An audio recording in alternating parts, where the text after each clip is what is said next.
এবার একটু সোহেলের সঙ্গে যুক্ত হতে চাই। সোহেল অলরেডি আমাদের সঙ্গে যুক্ত আছেন। নিহতের বিষয়ে সবশেষ কি তথ্য পেয়েছেন জানাবেন, এবং তিনি কতদিন আগে দেশ ছেড়েছিলেন সেই বিষয়ে কিছু জানতে পেরেছেন কিনা। বলছিলেন আসলে যে লিবিয়ার ঘটনা, এই লিবিয়ার ঘটনা কিন্তু মাদারীপুরের পুরনো নয়, এর আগেও কিন্তু ঘটেছে। আসলে মাফিয়া চক্র দিন দিন কিন্তু বেড়েই চলেছে তাদের দৌরত্ব। এই দৌরত্বতে কিন্তু জীবন দিচ্ছেন যুবক, কিশোর সহ শত শত মানুষ। এই মাদারীপুর থেকে কিন্তু এ পর্যন্ত আহ, আহ, 2 শতাধিকেরও বেশি মানুষ জীবন দিয়েছে এই লিবিয়ার পথে গিয়ে মাফিয়াদের নির্যাতন। এরকম একটি ঘটনা ঘটেছে মাদারীপুর জেলার রাজৌর উপজেলার টেকেরহাট ঘোষালকান্দি গ্রামের। এই ঘোষালকান্দি গ্রামের কিন্তু তসির ফকির, যিনি গত 8 মাস আগে গিয়েছিলেন লিবিয়ায় স্বপ্ন পূরণের আশায়।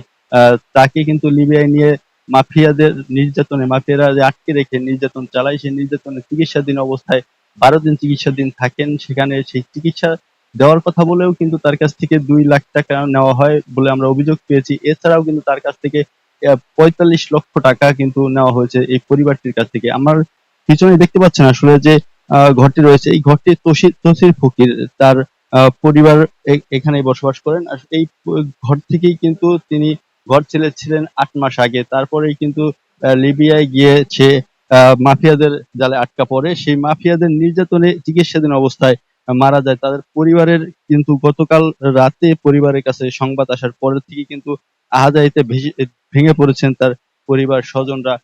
আমরা এই মুহূর্তে একটু কথা বলতে চাই আসলে এই তসির ফকির তার ছোট ভাই শাহিন ফকিরের সাথে। আসলে তিনি জানাবেন যে কি ঘটেছিল ঘটনা, আর এখন পর্যন্ত তাদের কাছে সর্বশেষ কি তথ্য রয়েছে, দালাল কি বলছেন।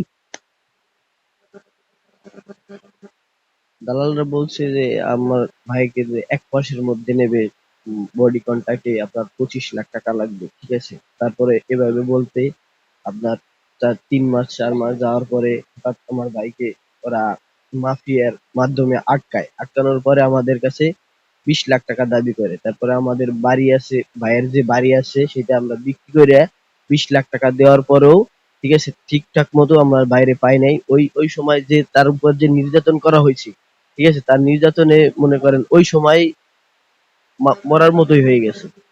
তারপরে যতদিন সুস্থ ছিল আমরা অনেক চেষ্টা করছি যে আমার ভাইকে তারা করেন, পাঠাই দেন কিংবা আহ, ই ফিরাই দেন, কিন্তু তারা অনেক ভাবে বলছে যে টাকা পয়সা অনেক গেছি, এখন তো বাড়ি ফেরারও পথ নাই, কি করবে। জি, আমরা শুনছিলাম আসলে তার ছোট ভাই শাহিন ফকির আমাদেরকে জানাচ্ছিলেন যে নির্মম ঘটনার কথা। আসলে তিনি কিন্তু 8 মাস আগে গিয়েছিলেন, তাকে কিন্তু বিভিন্নভাবে প্রলোভন দেখিয়ে তার কাছ থেকে 45 লক্ষ টাকা হাতিয়ে নেয় দালাল চক্র। এরপরে কিন্তু আরো 2 লক্ষ টাকা চিকিৎসার জন্য কথা বলে নেয়, তারপরে কিন্তু বাঁচতে পারেনি তসির ফকির। এই ছিল মাদারীপুরের ঘোষালকান্দি গ্রাম থেকে সর্বশেষ। অসংখ্য ধন্যবাদ আমাদের সঙ্গে যুক্ত হবার জন্য।